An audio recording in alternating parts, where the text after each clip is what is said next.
नमस्कार दोस्तों, मेरा नाम पूनम कुमारी है और आज मैं आप सबसे शेयर करने वाली हूँ मेरी प्रेगनेंसी की जर्नी। माँ बनना हर एक औरत के लिए एक बहुत ही खूबसूरत सफ़र होता है। लेकिन ये खूबसूरत सफ़र कभी-कभी उतना खूबसूरत नहीं होता है जितना हम सोचते हैं।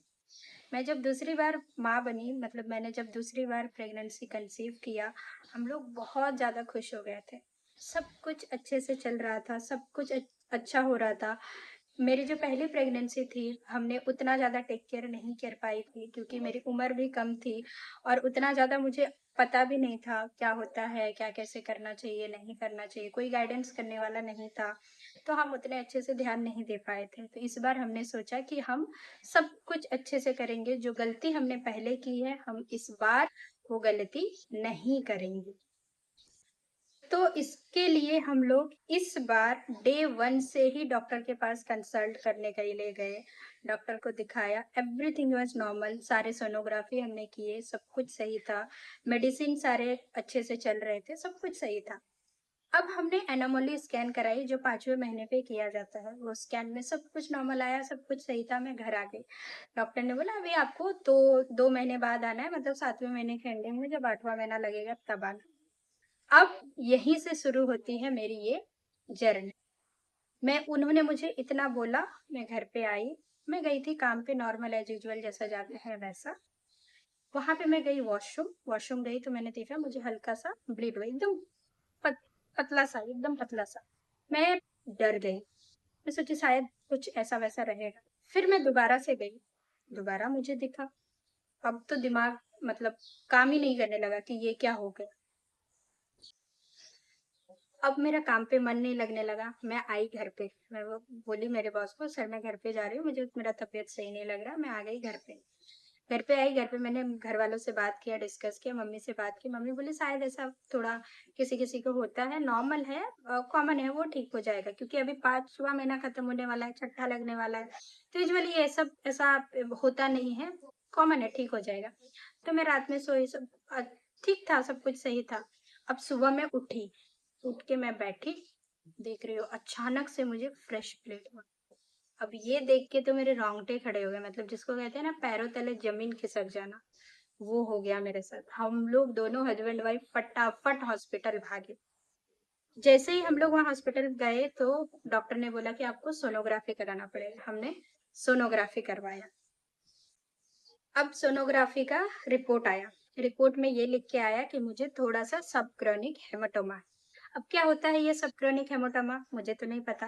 मैंने गूगल किया, मैंने यूट्यूब किया, मैंने जेमिनी से पूछा, तो मुझे पता चला कि सबक्रोनिक हेमाटोमा वो होता है जो प्लेसेंटा के पीछे खून का थक्का जमा हो जाता है और ये तब होता है जब आप कोई भारी सामान उठाते हो या बहुत ज़्यादा ट्रैवल करते हो या बहुत ज़्यादा चल देते हो, तो वहाँ पे चोट लग जाती है, जिसकी वजह से खून का थक्का जम जाता है और जिसके कारण हमें ब्लीडिंग होती है।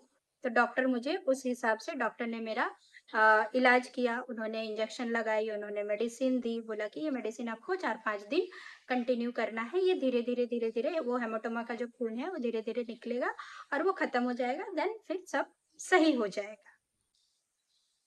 अब मैंने ऑफिस से लिया छुट्टी।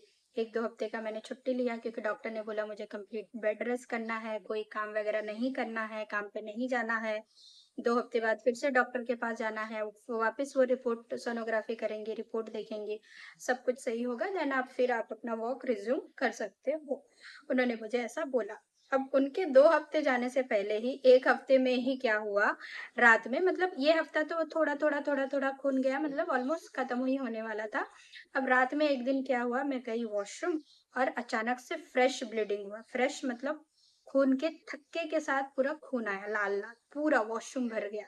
अब भागे हम लोग फिर से हॉस्पिटल। दोबारा से हम फिर से गए वहाँ हॉस्पिटल। अब रात में डॉक्टर थी नहीं, तो डॉक्टर ने बोला आपको एडमिट होना पड़ेगा।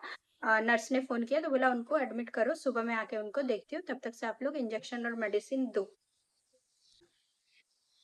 अब नेक्स्ट डे मॉर्निंग हमने फिर से सोनोग्राफी कराई। अब इसमें आया सब क्रोनिक हेमाटोमा के साथ-साथ मेरा जो प्लेसेंटा है वो लोअर एज ऑफ प्लेसेंटा है। मतलब मेरा जो प्लेसेंटा था वो fundal anterior placenta lower edge reaching internal os. मतलब जो प्लेसेंटा का नीचे का छोर था वो बच्चेदानी के मुंह की तरफ वो आ रहा था, हल्का सा टच कर रहा था, जिसकी वजह से मुझे ब्लीडिंग हो रही थी। अब इसकी वजह से मुझे हॉस्पिटल में 3-4 दिन रुकना पड़ा और धीरे-धीरे फिर से वो इंजेक्शन, मेडिसिन और धीरे-धीरे वो खत्म हुआ। मतलब खत्म नहीं बोल सकते, थोड़ा बहुत कम हुआ तो फिर मैं वापस घर पे आई। अब डॉक्टर ने क्या बोला कि आपका अभी लोअर एज ऑफ प्लेसेंटा है, तो आपको पहले तो सबक्रोनिक हेमाटोमा था, उसके साथ-साथ लोअर एज ऑफ प्लेसेंटा है, तो अभी आपको कंप्लीट बेड रेस्ट करना है। मतलब चलना-फिरना बिल्कुल नहीं है। उसके बाद आपको भारी सामान नहीं उठाना है, घर का कोई काम नहीं करना है, झाड़ू-पोछा नहीं करना है, कपड़े नहीं धोने हैं, कुछ भी नहीं करना है, सारा चीज़ अवॉइड करना है। मैंने सब कुछ लिटरली अवॉइड कर दिया। मैं कुछ भी नहीं करने लगी, कुछ भी नहीं करने लगी। बट फिर भी अभी क्या होता था, वो ब्लीडिंग होता ही था। फिर मुझे डॉक्टर ने दिया एक मेडिसिन, जिसको हम कहते हैं पॉज़ की मेडिसिन। तो वो बोलती थी कि जब भी आपको फ्रेश ब्लीडिंग होगा, आपको ये पॉज़ वाली मेडिसिन खाना है। तो अभी मैं वो पॉज़ वाली मेडिसिन खाती थी। अब वैसे होते-होते 15-20 दिन, महीना गुज़र गए। मतलब हफ्ते में कभी 1 आध बार आया तो मैं पॉज़ खा लेती, तो सब कुछ सही हो जाता था। तो फिर मैं ऐसे काम रिज़्यूम की। अभी लिटरली मतलब मेरा ऐसा हो गया था कि मैं हर टाइम यही सोचते सोचते रहती थी कि कब ब्लीडिंग हो जाए पता ना चले, कब ब्लीडिंग हो जाए पता ना चले। और जब मैं सोनोग्राफी कराती थी रिपोर्ट में सब कुछ सही आता था, बच्चा घूमता-फिरता था, सारी चीज़ें मुझे फ़ील होती थी, भूख बराबर लगती थी, एवरीथिंग वाज़ नॉर्मल। मेरा वेट गेन अच्छे से हो रहा था, बच्चे का वेट गेन अच्छे से हो रहा था, लेकिन वो ब्लीडिंग कहाँ से हो रही थी। फिर अभी धीरे-धीरे ऐसा करते-करते फिर डॉक्टर ने मुझे बोला कि हम आपका एक और इंजेक्शन चालू करते हैं 4-9। 4-9 का इंजेक्शन तब दिया जाता है जब आपके प्रेगनेंसी को सपोर्ट करने के लिए दिया जाता है। तो वो मुझे हफ्ते में 1 लगते थे, प्लस मेरे टीडीलाइन के मेडिसिन चलते थे, बाकी आयरन कैल्शियम की अलग चलती थी, पॉज़ की मेडिसिन मैं अलग से खाती थी। तो ये इतने सारे मेडिसिन्स और इंजेक्शन और हर हफ्ते डॉक्टर के पास मैं विज़िट करती थी। ऐसा करते-करते मेरा महीना, 2 महीना, 1.5 महीना बीत गया। अभी होता क्या था कि जब भी मुझे फ्रेश ब्लीडिंग होता था, तो मेडिसिन से काम नहीं चलता था। कितना भी मेडिसिन खा लो, 1 बार खा लो, 2 बार खा लो, डॉक्टर बोलते थे कि एक मॉर्निंग खाना, एक आफ्टरनून खाना, तो वो धीरे-धीरे कम होगा, पर नहीं होता था। फिर मैं डॉक्टर के पास जाती थी, फिर वो मुझे पॉज़ के इंजेक्शन लगाते थे लिटरली मेरे नसों पे। फिर वो इंजेक्शन के थ्रू धीरे-धीरे वो बंद होता था, फिर 1 हफ्ते बंद होता था, फिर 1 हफ्ते के बाद वापस आता था, फिर वापस 1 हफ्ते के बाद मैं डॉक्टर के पास जाती थी, फिर पॉज़ की इंजेक्शन लगती थी, फिर वो बंद होता था। ऐसा करते-करते आ गया मेरा 31 वीक्स। अब 31 वीक में क्या हुआ कि मेरे पैर सूजने लगे। उसके साथ-साथ पहले ब्लीडिंग होती थी, लेकिन अभी ब्लीडिंग के साथ-साथ म्यूकस आने लगे। जो चिपचिपा टाइप में होता है वो। अब वो मैंने सर्च किया गूगल पे, यूट्यूब पे, सब जगह। तो मुझे ये पता चला कि जब बच्चा डिलीवरी के लिए तैयार हो जाता है, तो वो म्यूकस आना चालू होते हैं। अब मैं डर गई क्योंकि मेरा अभी 31 वीक चल रहा है। मुझे हल्का-हल्का पेन भी चालू हो गया। फिर मैंने वो भी सर्च किया गूगल में, यूट्यूब में, तो पता चला कभी-कभी फॉल्स पेन भी होते हैं। मैं गई डॉक्टर के पास, उन्होंने फिर से मुझे इंजेक्शन लगाया, मेडिसिन दी। मेरा जो पॉज़ का मेडिसिन चल रहा था उसको उन्होंने डोज़ दूसरा किया, हाई डोज़ वाला दी, वो चालू किया। तो वैसा करते-करते फिर 31 वीक निकल गए। अब आया 32 वीक।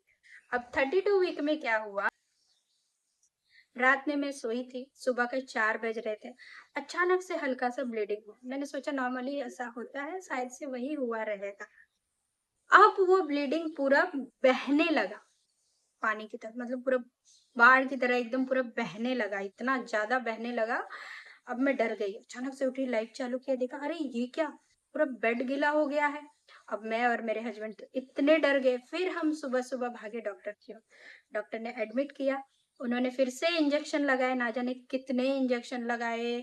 जो मेडिसिन मैं खाती थी उसका 4 डोज़, उस मेडिसिन का 4 डोज़ इंजेक्शन के थ्रू दिया।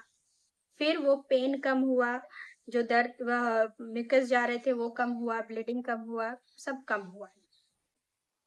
अब इसी तरीके से 2-4 दिन बीत गए, डॉक्टर बोले अब हम आपका डोज़ कम करेंगे, हम आपको डिस्चार्ज देंगे, देन फिर हम बाद में डिलीवरी करेंगे। इसी तरीके से 4 दिन बीत गए, अब मैं सब कुछ नॉर्मल हो गई थी, मेरे डिस्चार्ज की तैयारी हो रही थी, सब कुछ सही था। अब फिर अचानक से क्या होता है, जिस दिन डॉक्टर अवेलेबल नहीं थे, वो बोले कल मैं छुट्टी पे हूँ। अब इवनिंग के टाइम पे मेरे बच्चेदानी की थैली फट गई। मतलब डॉक्टर बोले जितना कोशिश हो सका हमने किया, पर अब हम और कुछ नहीं कर सकते हैं। हमें बेबी को डिलीवर करना होगा, बट बेबी एनआईसीयू में जाएगा। तो बेबी मेरा एनआईसीयू में चला गया, वो भी दूसरे हॉस्पिटल में, मैं थी दूसरे हॉस्पिटल में। क्योंकि मैं जिस हॉस्पिटल में थी वहाँ पे एनआईसीयू का फैसिलिटी अवेलेबल नहीं था। तो इस तरीके से मेरे 32 वीक्स 4 डेज में मेरी डिलीवरी हो गई। अब आगे की जर्नी मैं आप लोगों को नेक्स्ट वीडियो में शेयर करूंगी। अभी सब कुछ नॉर्मल है। वो कहते हैं ना कि अगर आप भगवान पे भरोसा रखते हो, अपनों का साथ है, हिम्मत रखते हो, डॉक्टर पे भरोसा करते हो, तो सब कुछ सही हो जाता है। तो यही चीज मैंने फॉलो किया और आज सब कुछ सही है।